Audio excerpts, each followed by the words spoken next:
Welcome. I am Dr. Pauline Fu.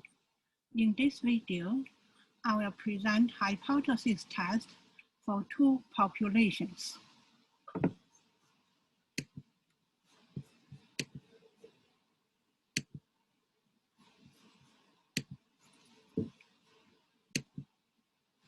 So specifically, I will talk the hypothesis test about two population proportions. The learning objectives include distinguish between independent and dependent samples, test hypothesis about two proportions for independent samples, construct and interpret confidence interval for difference between two population proportions, determine the sample size necessary for estimating the difference between two population proportions. So first, we give definition of independent samples. When a sample is independent, it means when you select one sample, when you select an individual from one sample, that will not affect when you select an individual from another samples. So those two samples are independent. On another hand, if sampling method is dependent also called matched samples, when the individual selected in one sample will be determining the individual in another sample. So I give you an example of independent samples. If I am teaching two sections of the same course, and I select a random individual from one session, that will not affect the decision that I will select another individual from the second section. Okay, so the two samples from two sections are independent. So next, I will give you our dependent samples. If a student are taking two courses, one is math, the other is English, and I recorded their final exam mark for math and English. So the final exam for math and English are dependent samples because they refer to the same student. Student one taking math and English, and I recorded their mark. Okay, I do the same thing for student two. So those mathematics final exam marks and English final exam marks are matched samples. They all refer to, these two numbers refer to one student. Okay. So that is the example of dependent samples. And now I'll give you another example to distinguish between independent and dependent samples. For each of the following, determine whether the sampling method is dependent or independent. A researcher wants to know whether the price of one night stay at a Holiday Inn Express is less than the price one night stay at Red Roof Inn. She randomly selected 8 towns where the location of hotels is close to each other and determines the price of one night stay. So in this example, you have 2 hotels. The price for those 2 hotels are independent from each other. The price of one hotel will not affect the price of another hotel. So this is an example of independent monthly. Now, next example. A researcher wants to know whether the state quotas introduced in 1999 have a mean weight that is different from traditional quotas. He randomly selects 18 state quotas and 16 traditional quotas and compares their weights. Okay. So this one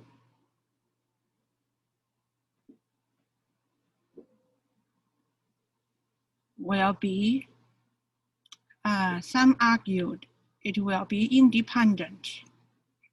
It is independent, okay, independent sampling, because when you select a state quota, that will not affect when you select some traditional quota. Some people argue for the example one, this one here, the hotel price. You may say they are independent if you refer to the same person. Okay, so for example, person A stayed in hotel A versus stayed in hotel B. If that is the case, this is dependent samples. So we need to make decision based on the context. Okay. So example one could be independent, could be dependent, but example two will be independent.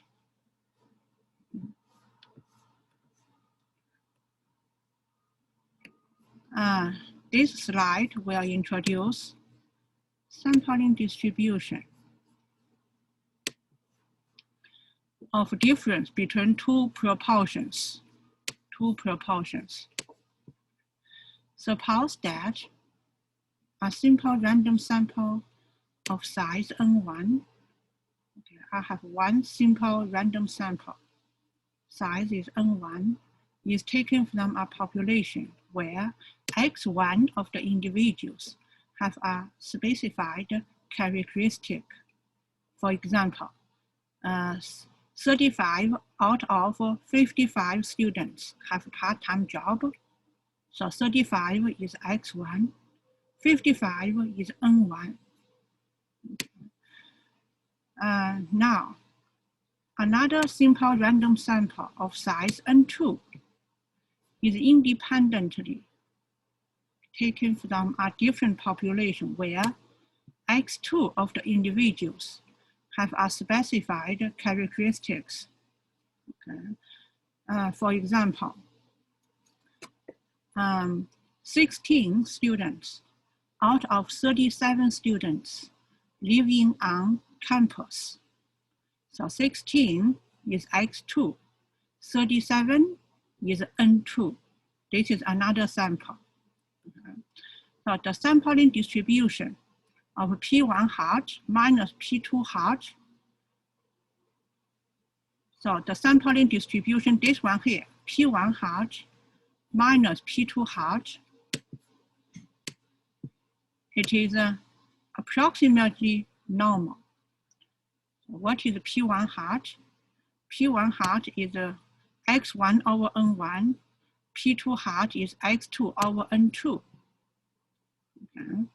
So those two, the difference of two sample proportions are approximately normal, with the mean equal to population difference.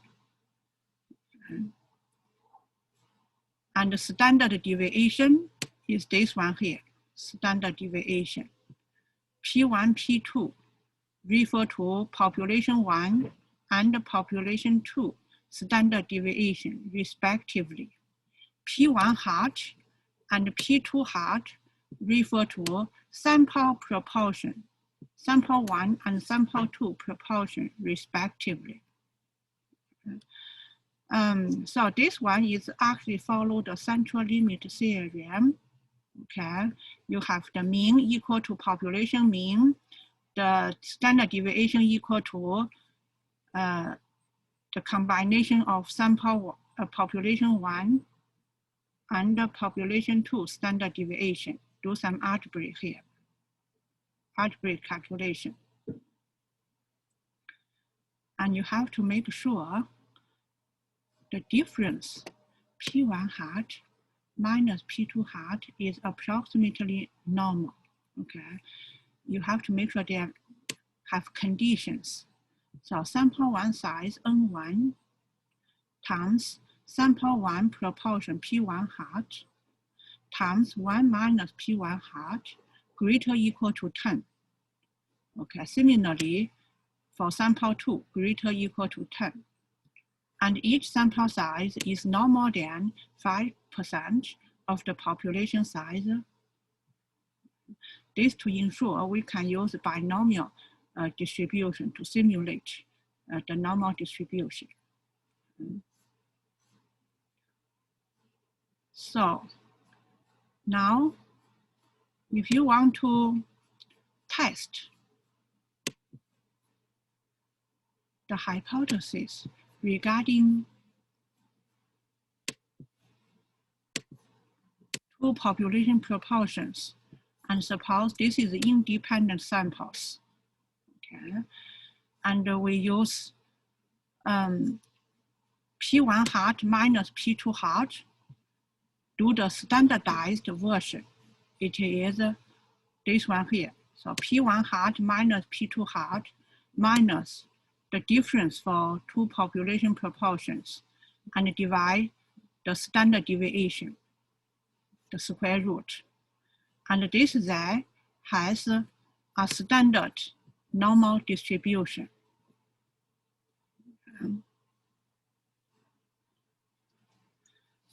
Remember when we did the sample, one sample proportion, we are saying the best point estimate for population proportion is the sample proportion. Similarly, the best point estimate of P is called pooled estimate of P,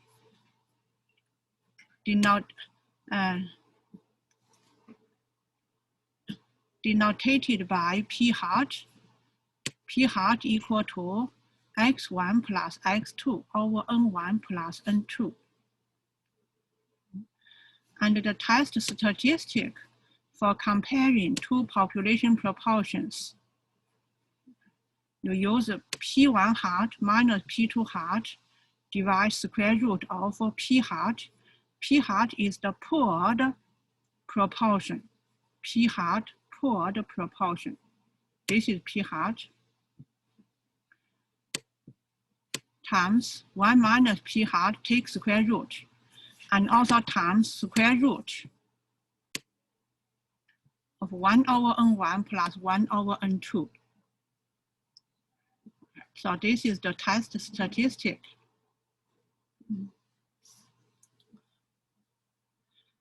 When you do the hypothesis test about two population proportions, again, we repeat the requirements. Make sure sample 1 size N1 times sample 1 proportion P1 hat. Remember what is P1 hat? P1 hat is x1 hat over N1. Similarly, P2 hat equal to x2 hat over N2, or x2 over N2. So make sure they satisfy these two requirements. Okay, sample 1 size smaller than 5% of population 1. Sample 2 size smaller than 5% of population 2. This requirement to ensure independence for a binomial experiment. Okay.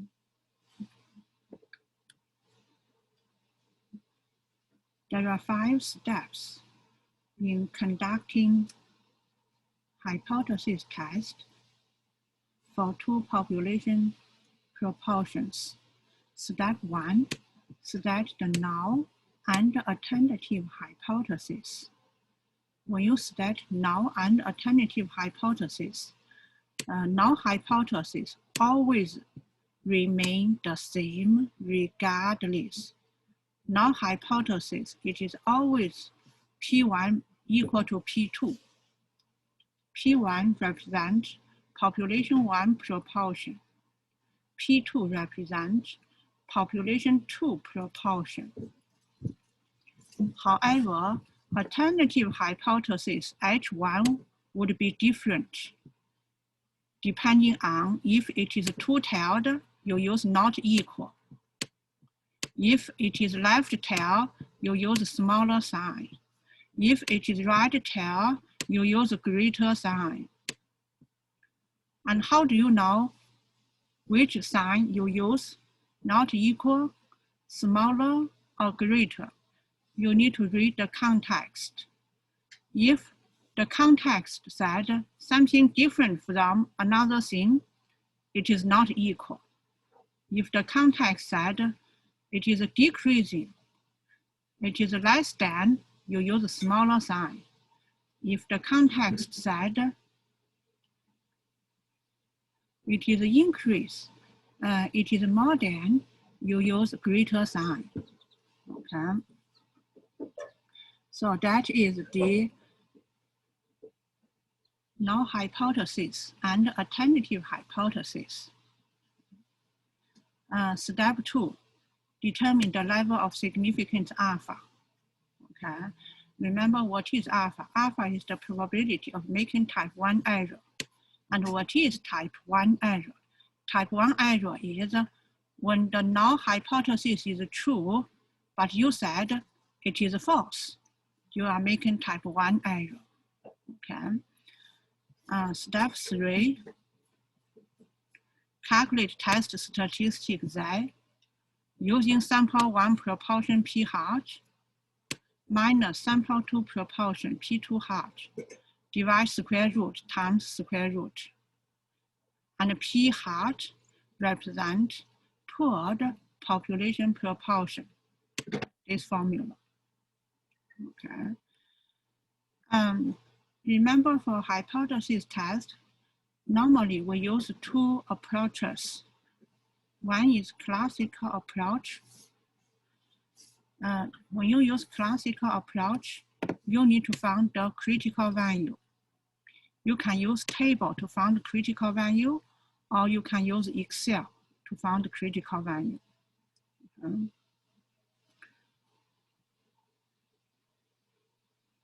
And once you found the critical value, you identify critical value on this graph.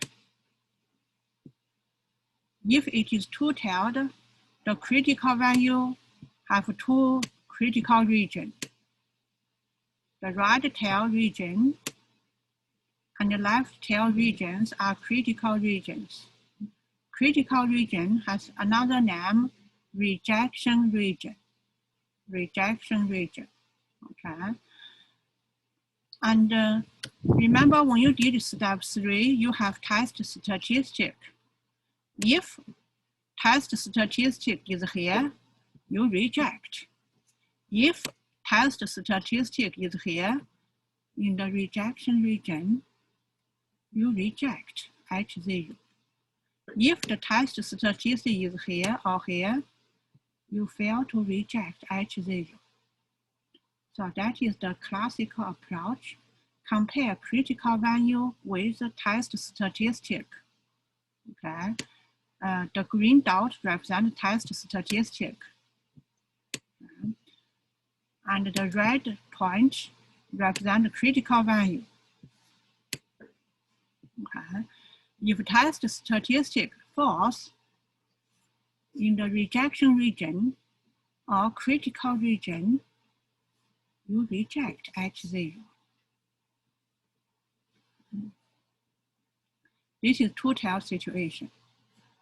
If it is left tail situation, the critical value is negative Z half alpha.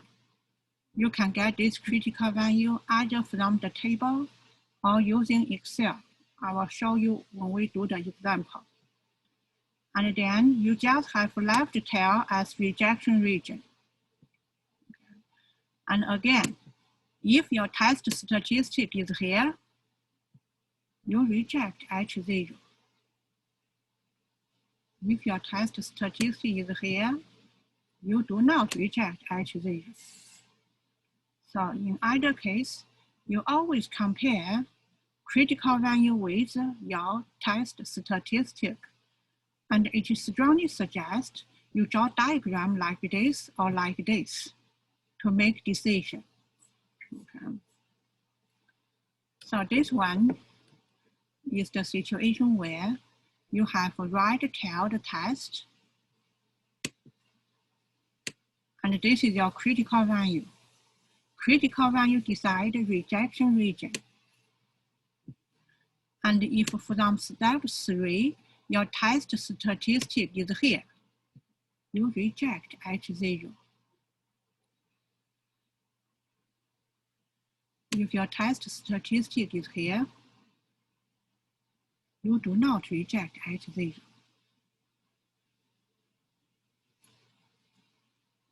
So that is a classical approach. Now let's look at the p-value approach. So again, when you're in step 3, you calculated test statistic. Once you calculate test statistic, you compute p-value. Suppose your test statistic is here. This is your test statistic result. Okay. And if this is two-tailed test, you do this area multiplied by 2. That is the p-value. Okay, so if this is a two-tailed test, what is the p-value? So 2 multiply this area, you get a p-value. And if it is a right-tail test, and this is your test statistic, then 0. And this area is your p-value. So p-value is the area corresponding to test statistic when this is right-tailed test. Right-tailed test.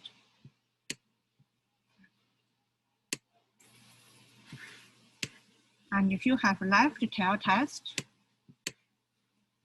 and this is your test statistic, this area is your p-value.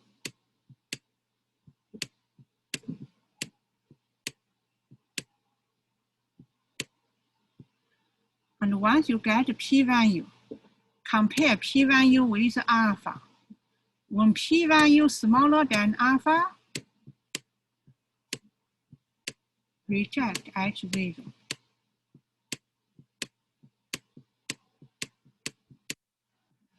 And when p-value greater than alpha,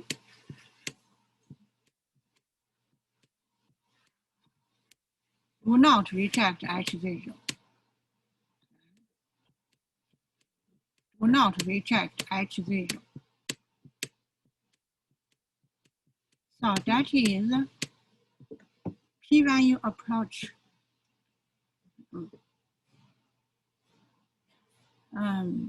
So I already go through this. P-value, if it is two-tailed, p-value is this area plus this area, or 2 multiply right tail area. If it is left tail, p-value is this area. If it is right tail, p-value is this right tail area. Decision rule, we already talked about it, compare p-value with alpha. But when you use classical approach, you always compare p-value with the critical value. This is the critical value, this is the critical value.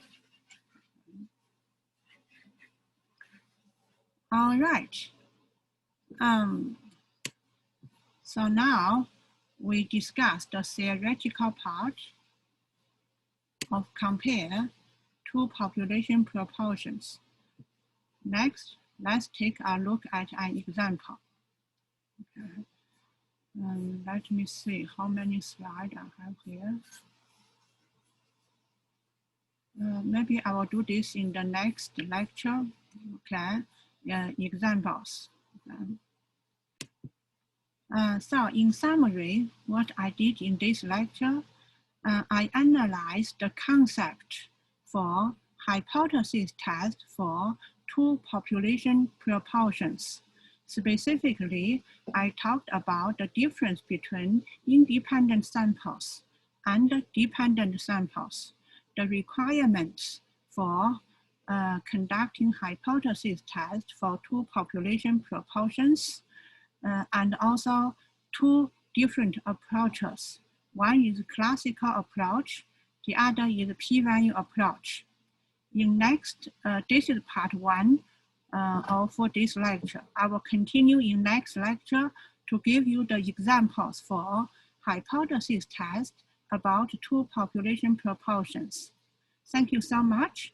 I look forward to see you in next lecture, examples.